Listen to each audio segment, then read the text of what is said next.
Joining us now, Scott Chronert, U.S. equity strategist at Citi. Scott, great to have you with us. We were speaking to Dan Niles at the top of the hour, and he was saying, Fed easing, that's easy money. I mean, is that the sort of environment we are in, or should we be concerned about the growth side of things here? Well, from our perch, you look at the Fed's mandate, which is dual around employment or labor conditions and inflation. And our concern for some time now has been that as we move further and further away from the pandemic episode, that the broader consumption picture's a pretty big issue and potential headwind. So, this has led us down the path of, we think at some point here, you need to see the Fed moving towards Fed neutral, which kind of came out in Chairman Powell's talk at Jackson Hole. The inflation data does not reflect what we would think normally of in an overheated economic situation. So I think what we're looking at are ongoing transitory inflation effects that ultimately say, hey, we're okay on the earnings picture here.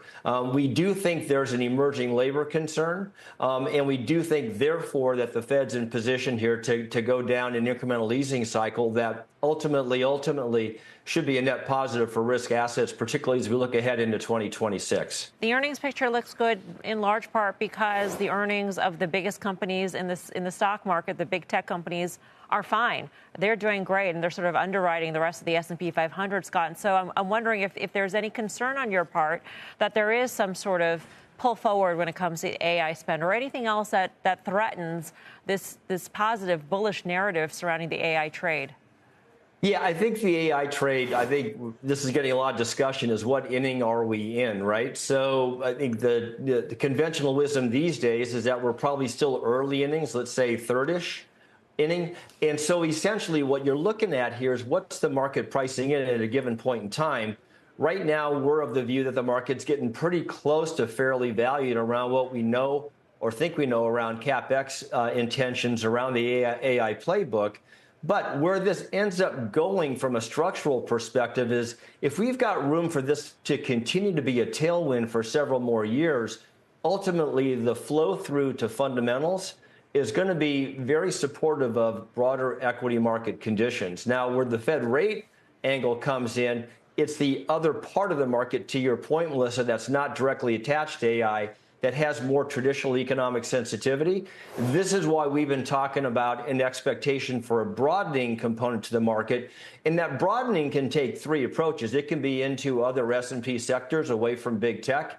It can be international. It can even be down cap in a U.S. small cap. All of those are going to have a little bit more classic sensitivity to this ongoing rate cycle. And Scott, I guess you've seen some signs of that, right, with the small caps coming to life. And the other piece of it that a lot of folks who just try to read the market for a macro assessment will say, look, consumer discretionary has not really given up its lead, equal weighted, cap weighted, whatever you want to talk about. And then financials would seem like they wouldn't hold up as well as they have if we weren't already baking in a little bit of a pretty benign economic scenario. So where are we relative to where you think we're going with all that?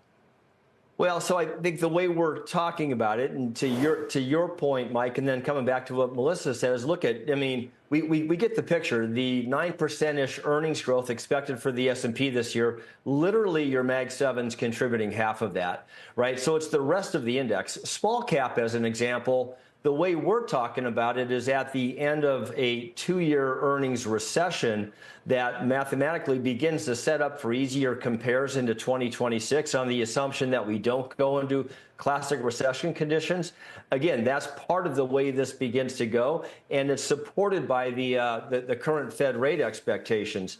So the bottom line here is that when you look at the market, I think is being fairly efficient about this, but up until recently, those parts of the market that were more traditionally sensitive to interest rates, whether it's consumer discretionary, whether it's utilities, real estate, go down into small mid-cap as well, they had all been laggards that are now starting to play catch-up. And so essentially what we have to be sensitive to is the market's beginning to price forward this ongoing expectation for this next phase of Fed rate cuts. And so it all sort of aligns with our year-end target for the S&P, 6,600, which means we're not too far away. So the playbook for us is to expect some volatility as we go from here into the next week's Fed meeting, and then into Q3 earnings, where we expect some volatility around expectations. That then gives us room for a year-end rally as we get further into the Fed rate cut dynamic.